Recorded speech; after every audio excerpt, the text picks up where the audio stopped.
Democracy in Bhutan is just 6 years old. At such a crucial time in this nation's transition, free media is on the verge of collapse.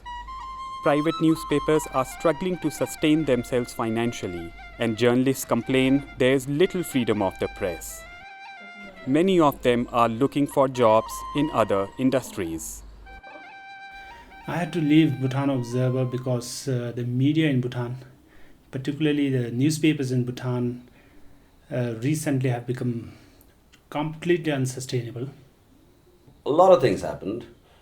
I think foremost being the collapse of the media industry itself.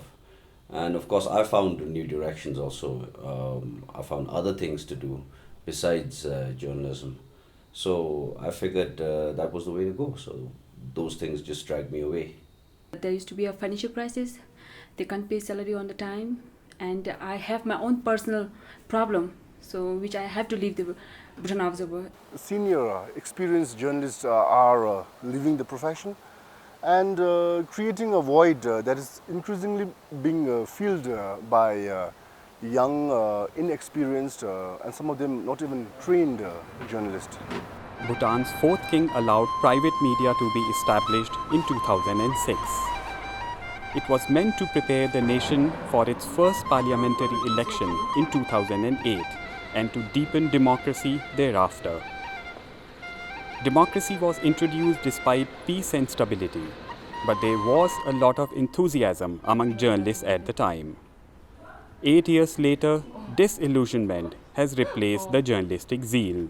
In this fervor of democracy that took place from 2007 onwards or 2008 onwards, we did have an atmosphere that was conducive to journalism, and everybody was caught up in that, in the fervor of the moment. Of course, that waned over time. Things like market realities came into the picture, and it's difficult to say if it was deliberate, but I don't think the government helped too much in fostering a vibrant media atmosphere. The quality of journalism went down, and that's how some of senior journalists like me became demotivated, discouraged, because I thought if there was no vibrant media market, if the newspapers in the country were not vibrant, we could not practice good journalism. If we could not practice good journalism, there was no reason why people like I should stay in the media. Bhutan is a small nation in the Himalayas with a population of a little over 700,000 people.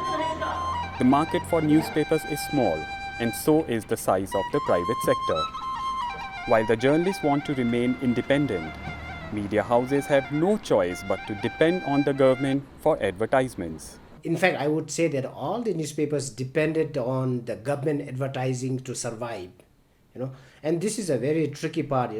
You say that you have an independent role to play, at the same time for your sustenance you depend on the government advertising. All the newspapers and one television channel are up to 80% dependent on government ads. While the number of newspapers kept increasing over the years, the government advertising budget didn't increase correspondingly. Journalists and analysts blame the government for its liberal media licensing policy and a lack of advertising guidelines.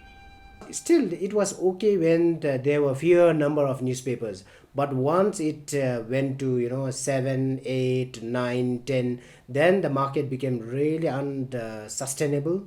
And in fact, I would say that then the market got oversaturated, and the threshold of carrying capacity for the market actually was crossed.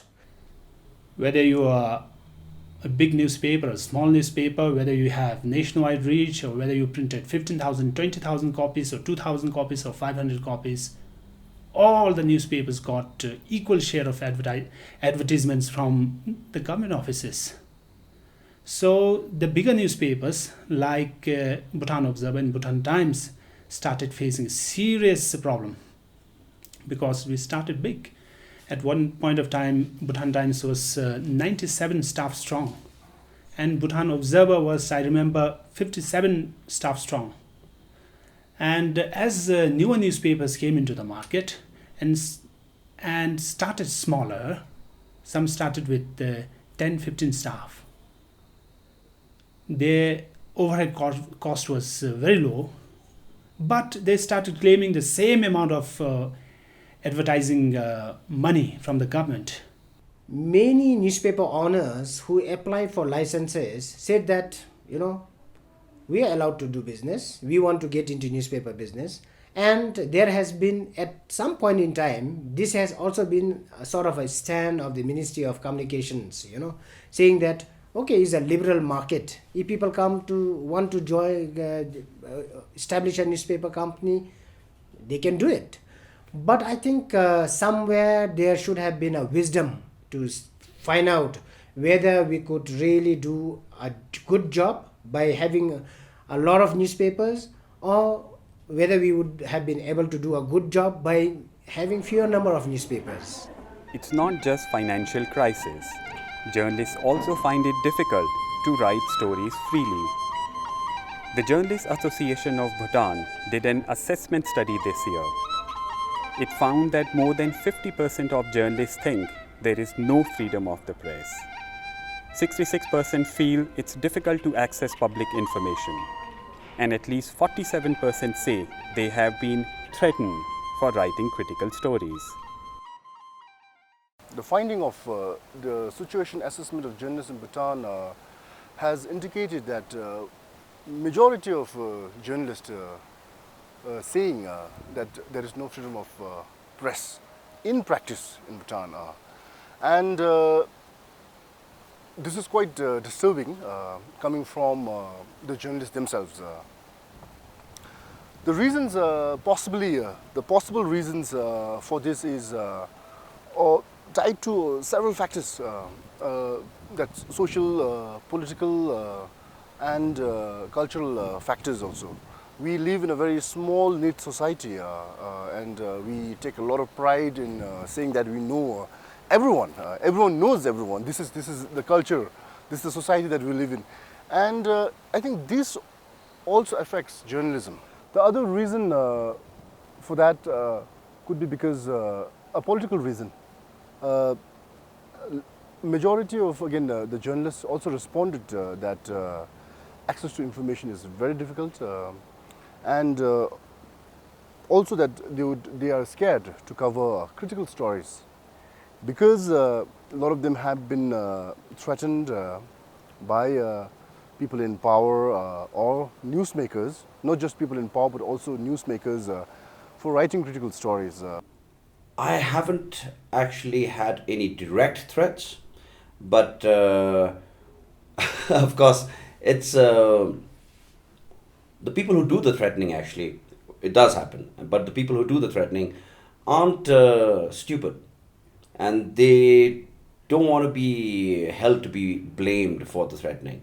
So they have very clever ways of doing it, and one of the ways that they go about it is that they start putting pressure on your family. So I've had the pleasure of being subjected to such threats, yes, in very indirect ways. So you can't really point the finger at anyone, because just certain members of family, as it is, Bhutan's a small place, everybody's connected. So inevitably, a member of your family is somehow meets somebody that you've rubbed the wrong way, and is given a piece of advice. Yeah. So that's how it goes. The government of Bhutan, which is led by Prime Minister Shering Topgay, claims to believe that free media is essential to democracy. But journalists say his government has not yet proven its commitment to free and independent media. I used to have a show on radio that used to deal with social and political issues, and I was eventually shut down by the media regulators on a technicality. They said that the radio station where I had the show did not have a news license and therefore did not have the authority or the liberty to have talk shows. So, being a trained journalist both in broadcast as well as in print, I applied for a license through the radio station. We've been waiting more than 4 years now without any information, no feedback, nothing whatsoever. And I do know that people have been interested in starting private television as well, and they've been as successful or unsuccessful as I have as well. Bhutan's constitution guarantees right to information, and the current government, PTP government, in fact promised to pass an RTI Act in the first year of its government. And in fact, they have done that. In the National Assembly, they deliberated on the right to information bill, and then they also passed the bill. However, because of some impasse, some miscommunication between the National Assembly, the Ministry of Information and Communications, and the National Council, the bill has been, the discussion on the bill has been deferred. Both the parties that are in parliament, ruling as well as the opposition, both the parties have written in their manifestos that it will be one of their priorities to support the media. So now I think this is the time that they should show the political will, and I know that they are going to do, but now the question is how soon they are going to do it, and sooner the better.